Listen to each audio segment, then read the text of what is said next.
Di pagi yang cerah, setelah bangun tidur saya lihat-lihat di sebelah rumah tampak ada seseorang pria dewasa mengenakan topi coklat, kaos lengan merah abu-abu dengan tulisan Ame Sadea, dan celana pendek hitam.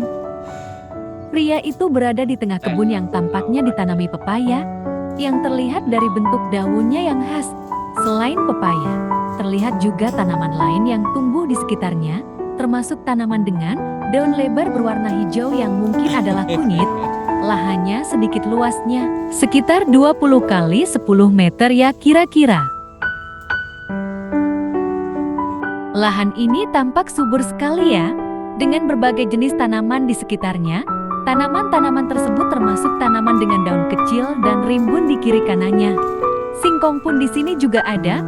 Bentar lagi saya cabut ya singkongnya.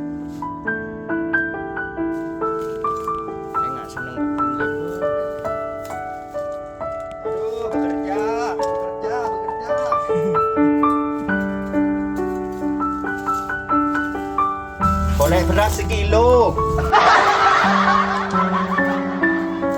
Duh, ternyata singkongnya banyak juga ya buahnya. Meskipun hanya satu pohon, namun ini sudah lebih dari cukup kalau buat bergedel untuk lauk makan siang nanti. Mantapnya. Petani bohong. Penyelenggaraan bajos. Bagaimana kalau digoreng itu bang? Mantap pastinya tuh bang. Dulu waktu masih kecil, dia pengen rasanya cepet dewasa. Setelah dewasa baru tahu dia arti kehidupan yang sesungguhnya. Dan ternyata jadi dewasa gak seperti yang kita bayangkan. Dewasa kini kita dipaksa menerima banyak kekalahan, berdamai dengan hal yang sulit diikhlaskan. Bahkan, kadang harus bohong sama diri sendiri untuk tetap baik-baik saja. Yang padahal lukanya gak main-main dalamnya. Capek ya sama hidup. Isinya cuma lari-larian. Tentang siapa duluan yang menang dan siapa duluan yang dipuji.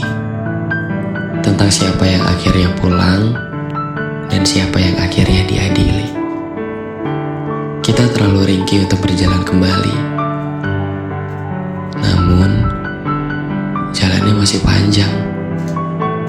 Banyak hal yang lagi nunggu buat dicobain. Tentang gagal yang terus-terusan, semoga akan ada akhir yang jadi tujuan. Sekarang gimana baiknya Tuhan aja. Sebab kapasitas kita jadi manusia banyak terbatasnya. Banyak sedihnya, pun banyak mengeluhnya. Kadang gak kuat berdiri lagi, tapi di sekitar masih banyak yang berharap kita tersenyum lagi. Manusia yang jahat memang banyak, tapi yang baik pun gak kalah kuat. Kita cuma bisa ngelakuin itu sekarang. Mencoba sekuat tenaga untuk tertawa lagi, walau sambil nangis, tapi masih bisa ketawa juga. Ya, sebenarnya cuma buat nutupin aja. Soalnya kadang gak ada yang peduli juga. Mau sesakit apapun itu, jangan nyerah dulu ya. Jangan pulang dulu. Aku mau kita bertahan sama-sama. Kalau lagi ada yang terluka, mari kita pulihkan. Terus jadi manusia baik ya. Agar setidaknya perlahan kamu pun lupa kalau lagi terluka. Gak apa-apa. Kita tutup pelan-pelan. Kita selesaikan sama-sama. Mungkin sambil sedikit ditertawakan bisa sedikit melegakan.